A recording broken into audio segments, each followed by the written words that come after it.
Welcome to Unspun, unraveling the threads of cult recovery, one thread at a time. I'm Elisa. And I'm Jaya. And we're two friends and fellow cult survivors creating the resource we wished we'd had when we were leaving our cult. This is a safe, warm and welcoming space for those rebuilding their lives after leaving cults or high control groups. It's a serious topic treated with the levity and humour needed to heal and thrive. We will be discussing sensitive subjects, so please prioritise your well-being while listening. Now let's get started, pull up a seat and let's start unravelling the threads of recovery together.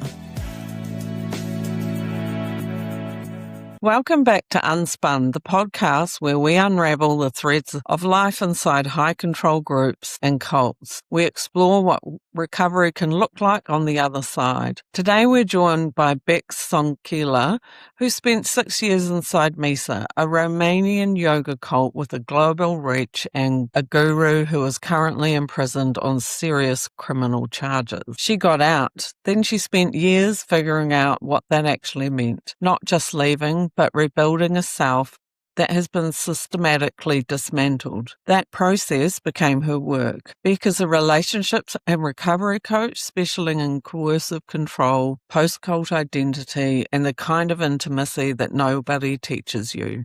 The difference between connection and compliance, between desire and obligation, between a relationship that expands you and one that slowly erases you. Her approach is practical, body-based, and grounded in lived experience rather than textbooks. She draws on hypnotherapy, somatic work, and over a decade of deep study in human psychology and relational dynamics. She works with people who are done being confused about why their relationships feel wrong and ready to understand what right actually feels like. Bec is very intrepid and splits her time between New Zealand, Australia and Finland. She works with clients internationally and is currently writing about her cult experience and the long road back to a self you can trust. I'm so excited that you're here, Bec. This conversation will be released as a two-part episode. In part one, Bec shares her personal story, what drew her into Misa, what life was like inside the group, and the experiences that ultimately led her to leave. It's an honest and courageous conversation about identity, belonging, and finding the strength to rebuild a life beyond a high control environment. In part two, we take the conversation in a broader direction, drawing on Bec's experiences. We explore body connection, desire, sexuality, consent, and what it means to reconnect with ourselves after living in an environment where these aspects of life can become deeply shaped by external beliefs and control. This is Bec's story. Welcome, Bec. I'm super excited that you're here with us today. It's such a pleasure to be here. Thanks for inviting me. And thanks for being fascinated with my story. Yeah, it's a great story. And I guess I know you on a bit of a personal level as well. And yeah, it's really exciting to have this conversation with you because I think you're really amazing and interesting to talk to. So that's another bonus. I'm wondering if we just start with gaining a bit of understanding about the cult that you were involved in. Like maybe give us a brief overview of Misa. Misa, known by many names in many countries, although it originated in Romania. Misa, the movement for spiritual integration into the absolute, is what that stands for. On paper, it's a Romanian yoga school headed by Gregorian Vivalaru, a Romanian man, the founder, and it was founded nearly 30 years ago, and he was arrested in 2023 in France as part of a massive investigation. 144 police officers all over France in a huge bust that arrested a bunch of people, some of which are still in prison, one of which is GB. That's how we like to refer to him post as an ex-member. And that's sort of the headliner version, that there was an investigation into trafficking and sexual exploitation, arrested in 2023. Ongoing investigations. The legal case has not been heard yet. But here it is. And what I really want people to understand about this group, it's that I didn't walk in to be a member of a cult. I wasn't looking for a cult. And nobody does. I walked into a yoga school. Yeah. I was seeking human connections, to do better, what was important in life, what's worthwhile. I had looking for higher values, and I was asking people what a higher value even was. I walked into breath work, into body work, into optimizing my physical, mental, and emotional condition and checking that with other people. Am I actually more balanced? And with myself, what are the outcomes I can achieve? And I was already doing many practices for that for many, many years prior to MISA. And I'd spent nearly 20 years before MISA as a naturopath and as a personal trainer and a breathwork instructor and a body worker. Yeah. So my entire life orientation was around what my body knows and developing my body knowledge and to trust what it tells me and not to override it. And that's exactly the door that a cult comes through. And it's these high control groups. It captures your attention, selling you the exact thing miraculously that you're looking for. That you're looking for, absolutely. That's right. And then it slowly moves your compass so it points to them, to this other value system, and you end up operating for their value system, under their motives, under their directorate, and not your own anymore.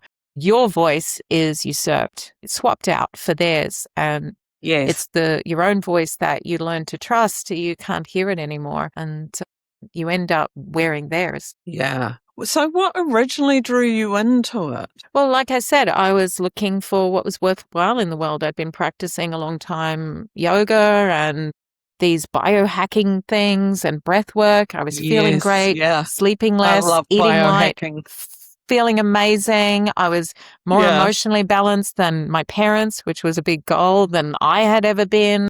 I'd got on top of those things that we want to get on top of. I wasn't getting, angry or losing my stuff about things that were irrelevant, about the traffic or this and that. Everything in life seemed to flow and glow. It was beautiful and amazing. And I just wanted more, and I wanted to consolidate it, and I wanted to share it, because I thought, why is it we don't understand why we suffer? Why is it we don't understand how the way our identity, false identities, disrupt our relationships with others? So I wanted more of that, and I was offered that. And yet it was not what was given. Yeah. And was it initially through a yoga practice that drew you in, or what was the connection point? Or the connection point. Yeah. It's really just mundane stuff. Like everyone, I happened to be in India for 2011, 11. I had gone to a kind of festival there because I thought it would be nice. It was full of singing and people meditating and doing yoga. And I just thought it would be lovely for my birthday in 2011 in November to be in India, somewhere I'd never been, with a bunch of people feeling good with each other, sharing beautiful energy, beautiful breath, beautiful feelings. And I just thought that would be a great experience. I'd always wanted to travel India. And then I came across this class in Rishikesh with a man called Andre Popper, and I felt what he was saying aligned with the kinds of books that I was reading. And then we did some meditations together, and I felt like it was a really powerful experience. And so I stayed for just a little bit more, and just a little bit more led to a little bit more. And what I didn't understand at the time is that I thought this inner compass, this inner knowing that I'd been cultivating my whole life, couldn't be usurped. I thought it was something that was a birthright. Truly fundamental, truly stable. And so I felt in the beginning, I could see the distinction between when he was saying something true and when he was saying something untrue in order to manipulate me or throw praise over me to make me feel good for some other cause. And I thought I could shirk it off. I thought I could shrug that off, that's not relevant, but this is relevant. But what I didn't realize at the time, and what I know now, is that these kinds of communication structures, because of how human behavior works in social environments, we are changed by it regardless of our skepticism, regardless of our idea that it's not our value system, regardless of the view that it's not for me. You will still do as the social structure commands that you do, no matter what your belief system. And that's how these organizations work. And even if it's not that thing that you do, clever. Yeah. It's this other thing that you do. It's like, oh, well, I saw that coming, but lo and behold, underneath it, you're doing these other behaviors that the organization is inviting you to do. And then you have to confabulate in your mind why you did it. Oh, but that didn't really cost me anything, or that was fine, or that's not really an issue. And so in hindsight, you can pick these things out. But we're getting ahead of ourselves now into... we are indeed. Yeah. It's great, though. I love what you're saying. It makes total sense. And it feels like you really get the nuances of how people are slowly indoctrinated over time. Yeah. So who held the power in this group? Well, all cults are run by singular heads. That's the nature of a cultic organization. They're a toxic social structure that doesn't value the individuals. Yeah. It values a singular head. So in this case, I named him Gregorian Bivalaru. Yeah. And under him are what's called in the cultiverse lieutenants. So the other people that hold the doctrine together. But none of those really hold any power. And if they do, they're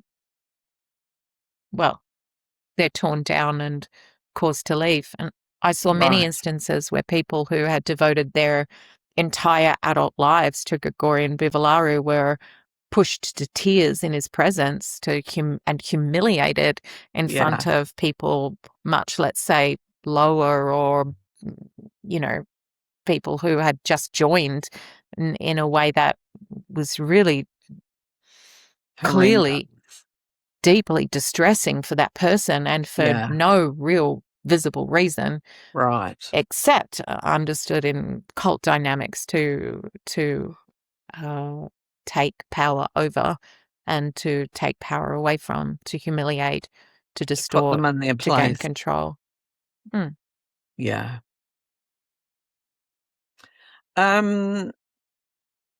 Were there different roles for men and women, or was it pretty egalitarian?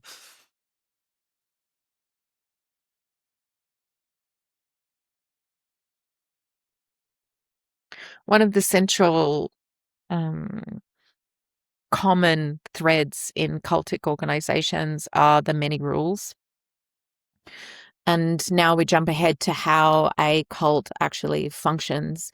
And there are many, many, many rules in all cultic organizations, no matter if they're a church, a yoga organization, or a small individual family.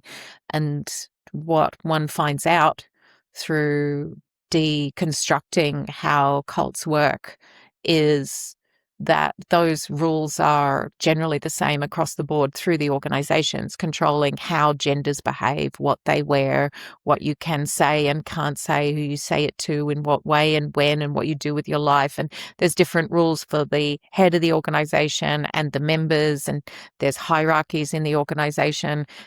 And also a common feature of cultic organizations is how those seemingly extremely strict, unbending rules completely change and swap at the behest of the leader of the organization. So of course there's different rules for different genders on different days of the week. In Misa they had some fantastic ones. You could eat egg.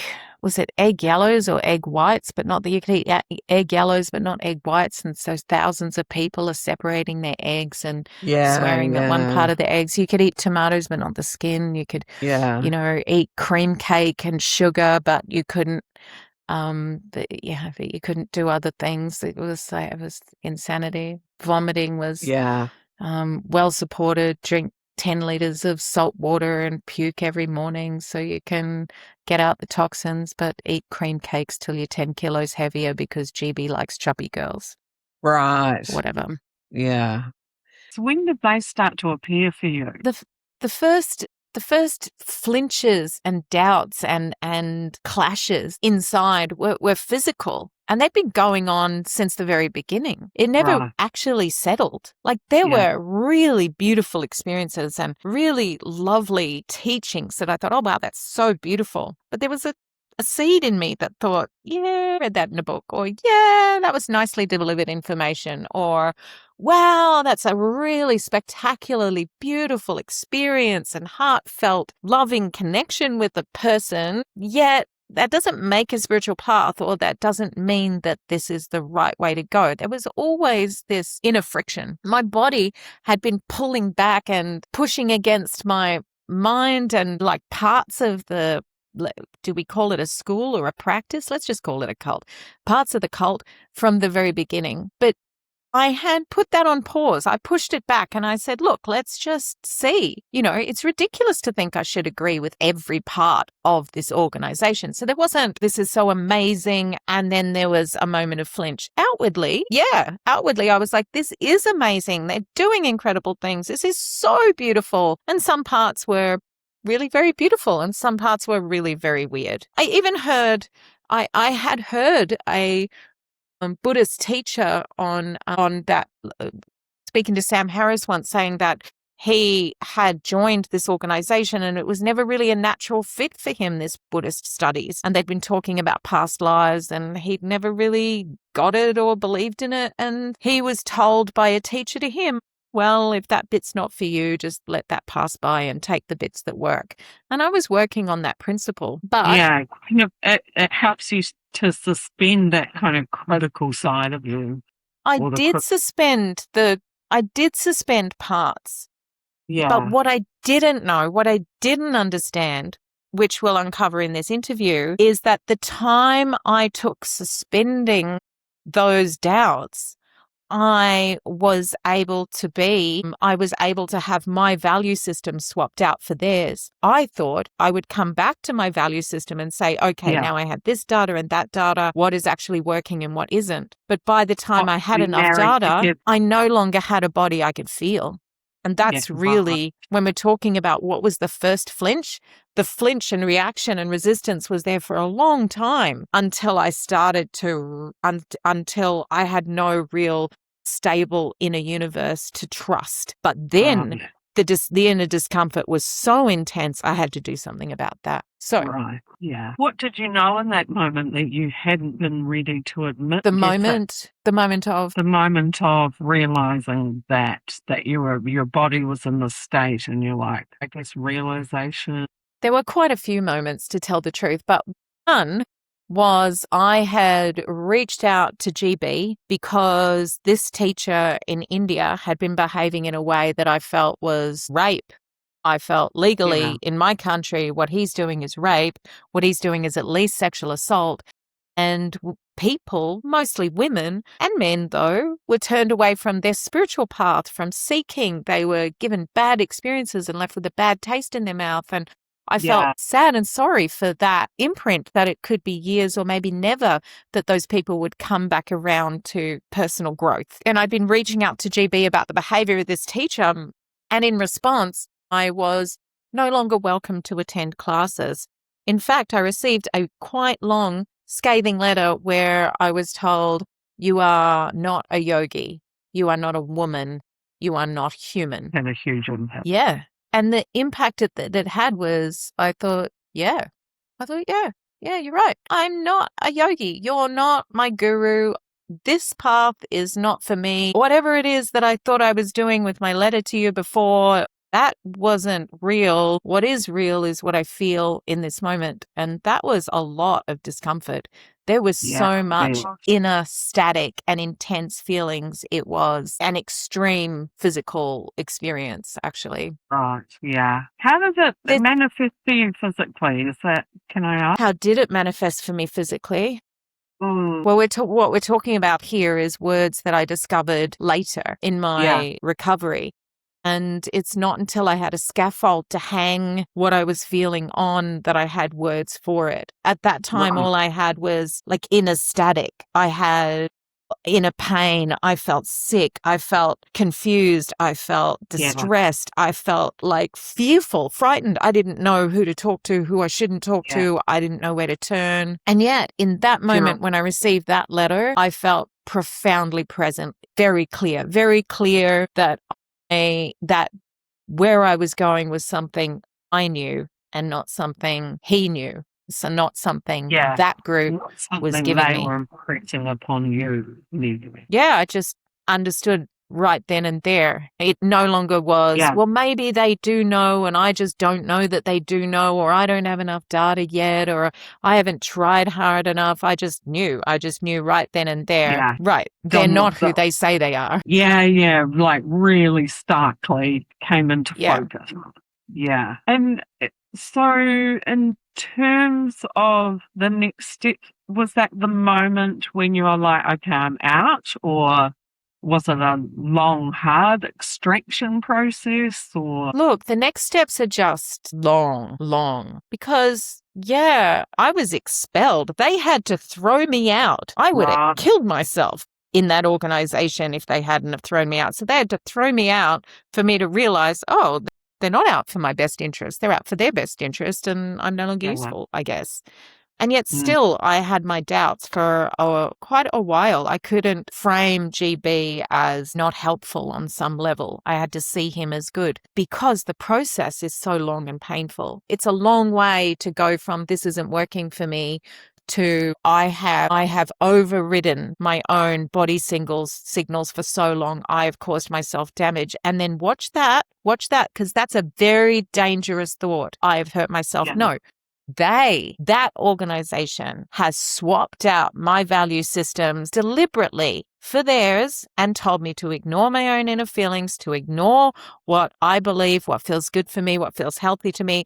And they have ignored all the signs of something being unhealthy for me in order to use me for their own gain, whether it's sexual or physical or running workshops or doing paperwork or giving them money or whatever the organization does and did. It's all of those things. Yeah. And so where's the journey from there? It's the slow struggle to uncover what I feel. So I spent a lot of years just really confused, and I didn't know what was true for me anymore. Like, I was actually genuinely terrified that I couldn't and would never know what was right and wrong anymore, because I couldn't even conceive that my sense of right and wrong could be deceived, that I could be deluded and overcome and overwhelmed and redirected in the ways that I was. It was outside of my perception of likely, probable, or possible. And so I had to go in this deep scrape dive through myself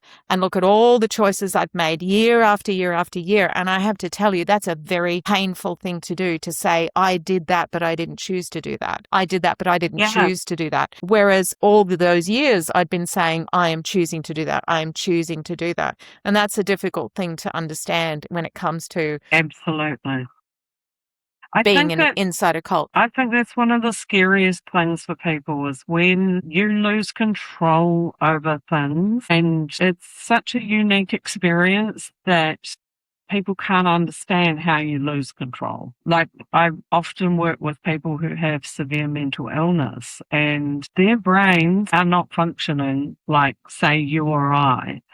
Their brains they have lost control of their thinking or thought in some instances. And when that happens, it's terrifying because it's so out of your normal experience. But I guess I'm relating it to yours in that we have this belief that we are able to get ourselves out of danger and we're able to have agency in our world. And when that's lost or totally taken over and replaced, it's so frightening.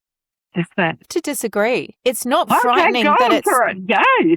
I have to disagree. It's not frightening when it's taken away, because actually there's this sense of sureness in a body, but that sureness, when you know what you know and you like something or you don't like something and you're choosing it for you, there's always a seed of doubt. What if I had done that other thing?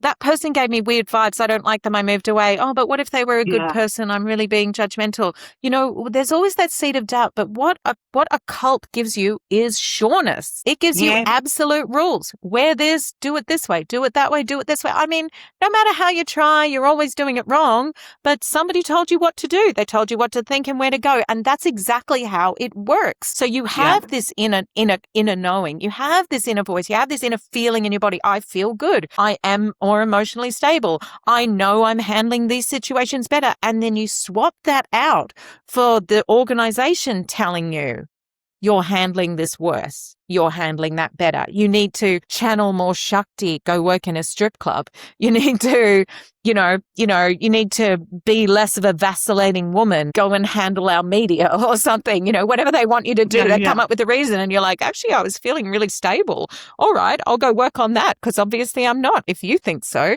So they give you this opinion, something to do about it. You never reach the bar. There's that great book, Try and Try Again. All is coming about this kind of cultic mind control and this spiritualist practice of telling you practice, all is coming. And yet you never get there. But there's that sureness. But what happens when you realize that you are no longer aligned with your own values, for you, not even your own value systems, like your body is crumbling, your mind is breaking down. You're having nightmares and panic attacks and you don't even have a name for them. And they're telling you it's because you're not practicing hard enough. And eventually you aren't like, I questioned. Need to do more yoga, pray more. Maybe it's this organization causing that distortion. So the actual sound of your recovery is agony. It's the inner state of cognitive dissonance of the pain of your behavior versus your belief systems. It's the agony of having belief systems that don't actually match your life experience. Like maybe it's, homophobic value systems or value systems, a lot of organizations have, judge various sexual practices, and you're feeling like shame or guilt around that, and which doesn't align with your own actually pre-lived life experience, for example, or and there's having these conflicting values, that static, that violent experience, that pain, that's the sound of your own inner system turning back on. So actually the experience of recovery is a painful, confused feeling of not knowing and who am I and how do I find who I am, and that's potentially one of the reasons, and it would need more research, why people end up in another cult, because they're looking for clarity and sureness. This is so uncomfortable, somebody sort it out. Reaction safely. Yeah. And so Jaya and I just had that in our last episode, had that exact same. So what these organizations take from us is something way simpler than all our beliefs. It's actually the innocence of our own experience. It's that I exist, I feel I like or don't like something, and I don't need to say why. It's the place where you just know in yourself what it is or isn't. And you could have lots of ideas of whether that's right or wrong going forward, but in that moment, your body just knows. And then that's that inner compass we're coming back to with a clarification of understanding what a cult is. Yeah, sure. Absolutely. What do you think the beliefs or reflexes for you were the hardest to unlearn? And I mean, in some ways, some people still unlearning. Well, we've brushed against this quite a lot. And the unlearning is the unlearning that sureness is correct, that external guidance is better than internal guidance. That's the unlearning. And that's something that you have at birth, what you like and you don't like. And then we're socialized into certain behaviors, and a healthy social structure allows people to choose at their own pace what's working for them, what's not working for them, and move through things. There's a natural rate to that. And there's kind of innocence and simplicity to play with it. And you're always in this kind of window of tolerance. So now I have all these words after I deconstructed this whole cultic thing, after I kind of just scratched my way out. And that just came from the pain. I was just so uncomfortable. There's no one thing that helped me understand what had happened to me. It was just that I kept looking, and I found a lot of things out there. I found a lot of words. I found therapist abuse. A lot of people write about that. And I found the word cult, and I found I found high control organization and narcissistic abuse and sociopath. And I read everything I could find. I watched all the movies I could find. I watched documentaries. I listened to podcasts. I was on YouTube. I was all over it. I used something till it worked. When it stopped working, I dropped it. I picked something else up and I just kept going until it was clear it wasn't just little me who had this bad experience, that I let this thing into my life because I was silly and, I was a silly girl who got taken advantage of, and probably I was needy and, too sensitive and got manipulated, to this kind of genre of behavior. This kind of behavior dates back to the beginning of human existence. This is a whole spectrum of how groups interact and operate. Yeah. There is no you're weak and you ended up in a cult because you wanted something or needed something specifically. This is everywhere. Yeah. And so these organizations, once I understood these words, then I got other words like thought reform, which is brainwashing, and I got introjects, which is the values of the organization inside you. And I got a bunch of different distinctions that helped me understand what was this feeling inside this, like, I think this, but I did this. There's cognitive dissonance, and what is this feeling that I have? And I'm like, well, that'd be panic attack. And exactly.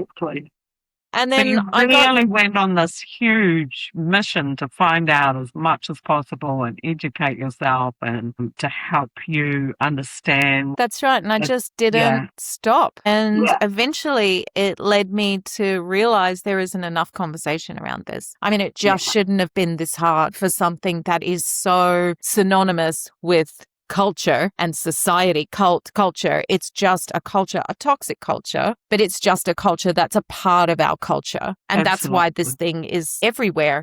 And it's not you need to see the red flags of what is a cult. It's you need to see when you stop engaging in a broad way in society, taking in broad views. It's when you start closing down. It's when you start screaming over the top of your own inner voice. Yeah, exactly. And I think it's a really good point that you raise in terms of it's not just cults. And there are so many people who get caught up in these scenarios every day. And there's this kind of myopic view that only certain people get absorbed or join cults, when there's so many coercive organizations that work to change people's interior world and not enough recognition of that. Like it's this kind of weird, salacious experience that only, a few people have.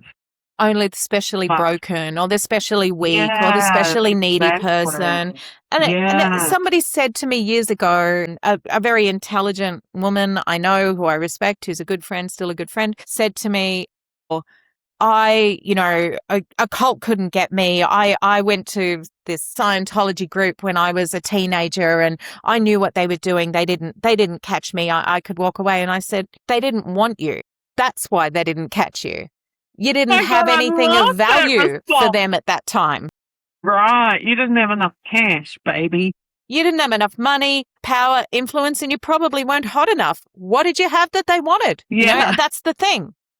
If they want you, you will not believe the lengths that they will go to get you. And it extends way beyond anything any normal person, not normal person, but anybody who hasn't been deep inside one of these organizations could even understand. It's like way beyond anything you've ever seen in a film. You can't put it in a film. That's the thing. A documentary came out about my cult, and most of what goes on in the cult isn't even there because they can't say it because nobody's legally proven that they do that. So it's only those who have been deep inside, deeply immersed, that really know what lengths these organizations will go to get you. And it's on every level. Understand the real nuance of how it works. Yeah. And they are committed and hardcore and, unrelenting. So absolutely. So let's zoom out. Yes, this is a genre of behavior that is as old as humanity, as old as group gatherings themselves. So yeah, it's no fault of any specific individual of something that they did. I said some years ago a phrase that I quite like, and I've used it since, which is when somebody said they felt sad for them getting involved in this organization, I said, hey, don't blame yourself. Catching a cult's like catching a cold. It's like it's a broad net. They have a lot of different systems for lots of different kinds of people. They're telling each individual exactly what they want to hear, that they're going to give them that thing. And it's really a bit hit and miss in terms of your life situation of how involved you're going to be with the cult. And it's usually not a function of needy or weakness. It's a function of highly skilled people with a lot of time and money on their hands, because people who have resources have the time and money to think about what they could do better, how they could give back, how they can be connected to others and do more, how they can kind of make things right in the world. And then they're looking for people to come together and do that with. And these are the kind of people, they're not weak people. They're people who run companies and homes and families so skillfully, they have extra time. Yeah, somehow. Yeah. Yeah, that's a hard thing to do, and we all know it. Yeah. I guess what were the first hints for you that you were coming back to yourself, or is there any memories around that, or starting to, People ask like, what was the moment that what was the moment or the thing that you felt like you'd found? And it just doesn't. This is a messy process, and a human life defies this like quick encapsulation. So I would say my primary success is some kind of grit and tenaciousness. I just didn't stop. I would not accept, and I still don't accept, and I'm not done. I do not accept that what level I've recovered to is the level I will get to. I would say that just like Gabor Mate in his book, The Myth of Normal, it just takes way more work than I ever expected, and it's kind of never done because I'm not perfecting myself. I'm like harmonizing myself like an instrument. And because my environment is ever changing, my instrument is ever being tuned. And that journey is a really beautiful one. And it goes way beyond recovery and into like a depth of presence of being. I love that answer. You have such a masterful way of speaking these concepts. I really appreciate it. Yeah. Yeah. And actually, I really like that image. And it was maybe by chance or maybe because we used the analogy before that, that the sound of recognition that you're inside an unhealthy dynamic is pain.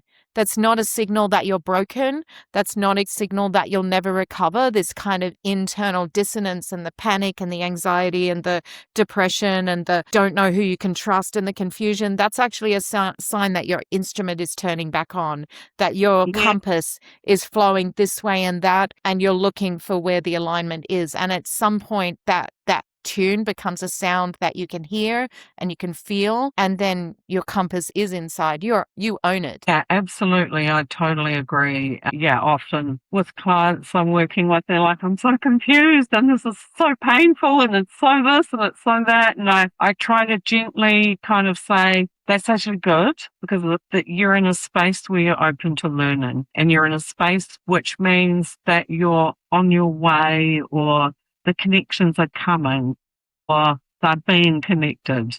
It's like you're not in stasis, or you're not stuck.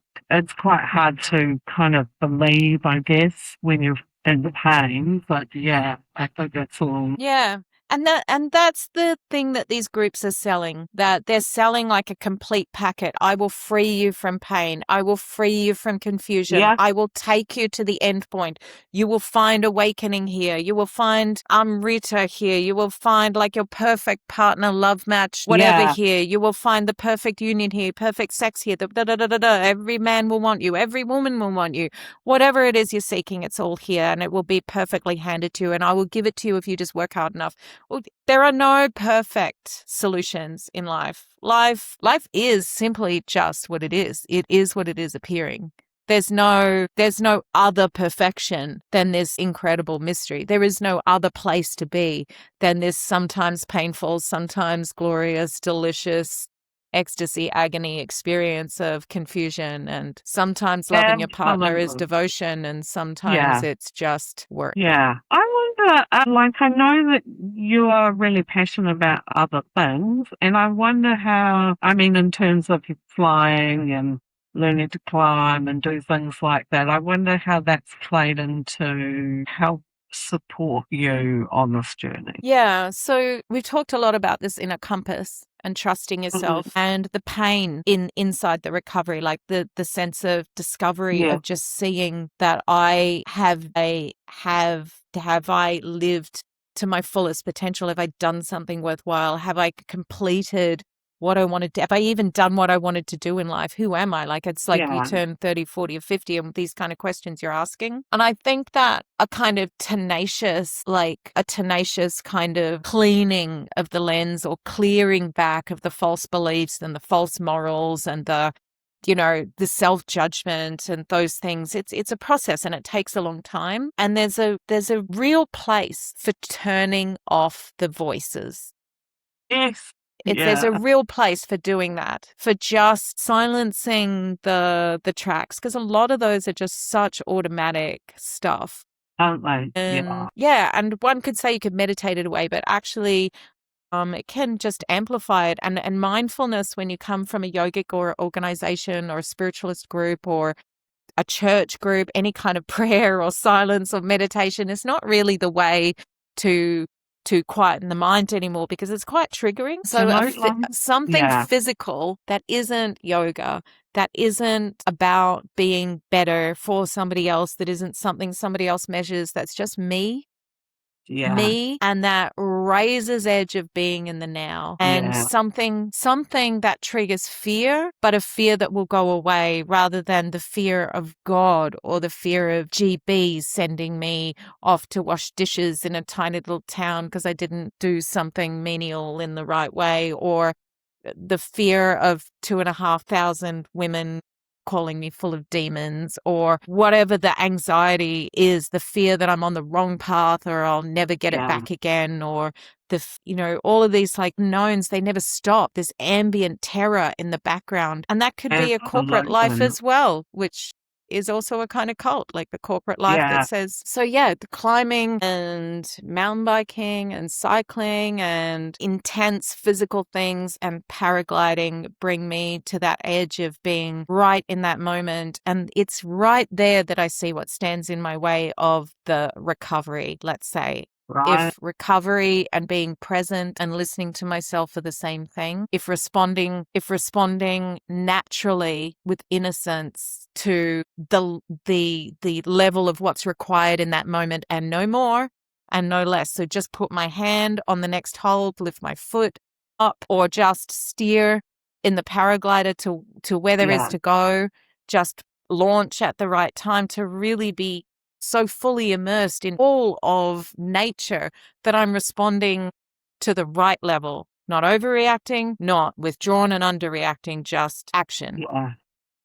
And that's with your definitely, it definitely like aligns with that. What is my compass? Like, where am I in space? Like, when is it the right moment to move? And it's not a second before or a second later. It's exactly then, particularly with paragliding. Exactly then. Yeah, for sure. I like that, the idea of the inner compass, like, or coming home to your own inner compass, or develop. Yeah. I think that, when you sent out the questions and you sent out the last like wrap up questions, and the last one was, what do I want people to go home with and to know about people leaving cults? What's the message I want to give? And I think we covered it, but it's worth putting it now because it relates to this. It's that it's not a weakness that you were there. It's not a fault on you. There's nothing wrong or broken about you specifically more than anyone else. That these cults are a genre of behavior that's been around for so long that there's no sense of personal blame that you ran into one or walked through one. It would be really weird if you didn't.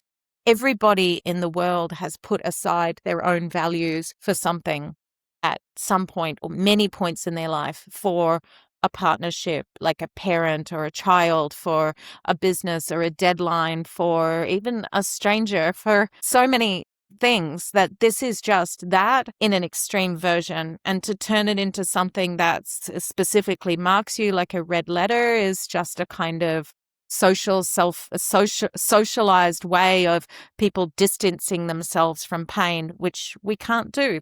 We're all going to go through some profound suffering in life. So having said that, the beautiful lesson that comes from recognizing that you were in, and are an ex-member of a high control relationship or family or organization is that you get to really name that you're in a compass is the most important thing. And you get to come right back to that point in a way that other people may never get to name. Yeah, absolutely. Yeah, for sure. Yeah, I guess, we're kind of moving up to the final questions. If you could go back and speak to yourself on the day you left, what would you say? Well, I'm not going to say it's going to get easier. Yeah. It's certainly more I don't complex. think anyone's said that so far.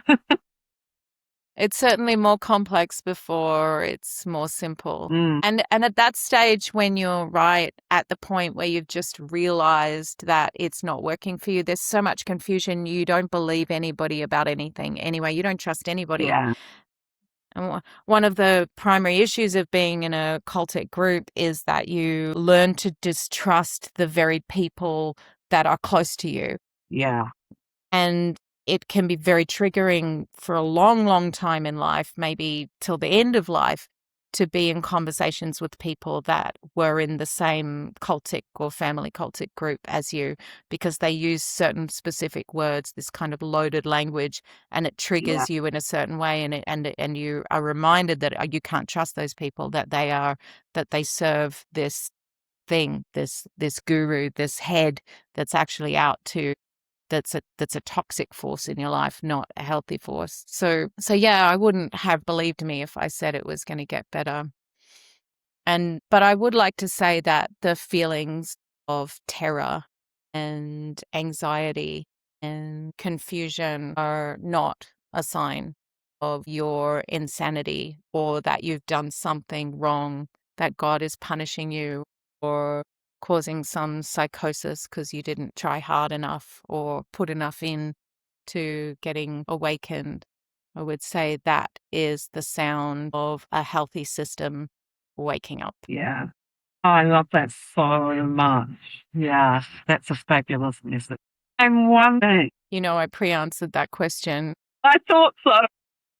Yeah, that was it just my continued uncovering. Like, I just wouldn't take what it was. I wouldn't bury it. Other people, it's so painful. Yeah, it's just so painful to accept that you made choices that maybe caused yourself to be sexually assaulted, or you made choices that maybe caused yourself to be starved or imprisoned or lose all your income or hurt your family in some way. And all of those things on some level are true for many survivors, most survivors of the organization MISA. And it's just so painful to accept that wasn't you. Yeah. And it's that little thread, because in the beginning you believe it's you.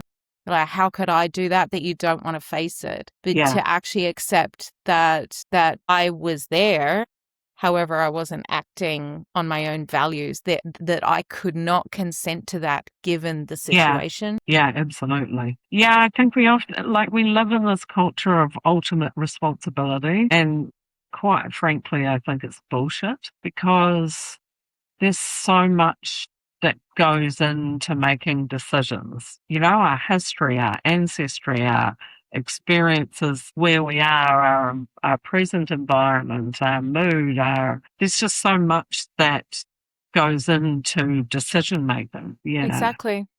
And recently, interestingly, on to this point, I had a conversation with, let's say, a quite learned doctor, and his perspective was around attachment theory. He feels very strongly about attachment theory, that if you have this relatively healthy, balanced upbringing, then from there on in, you are basically well set up for life and can handle like lots of very painful things happening to you, and you're really on track.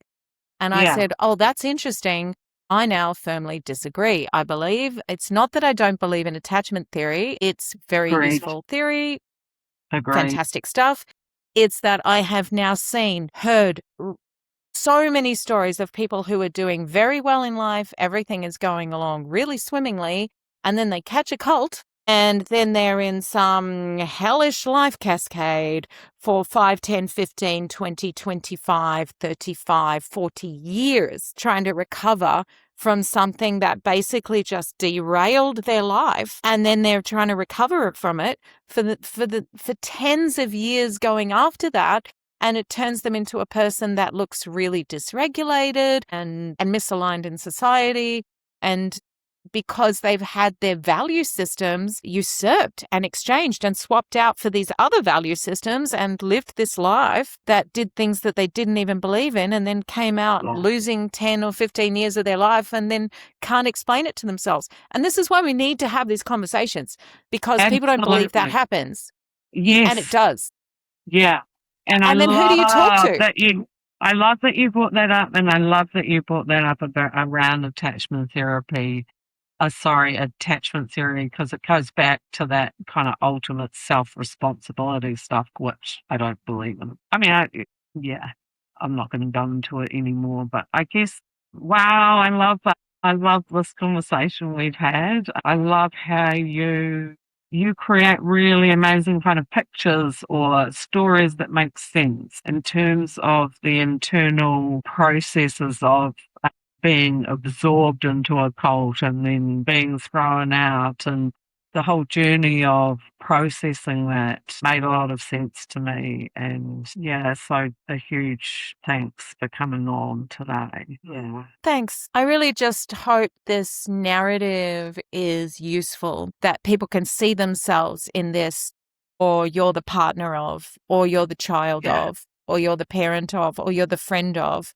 And I hope that people out there say, hey, I think you might want to hear this. Maybe it'll show you something about yourself. And that's why we exist. That's why this podcast is here. And I think your voice has a lot of really amazing things to say. That's why we're having an episode 2. And I can't wait to get into that.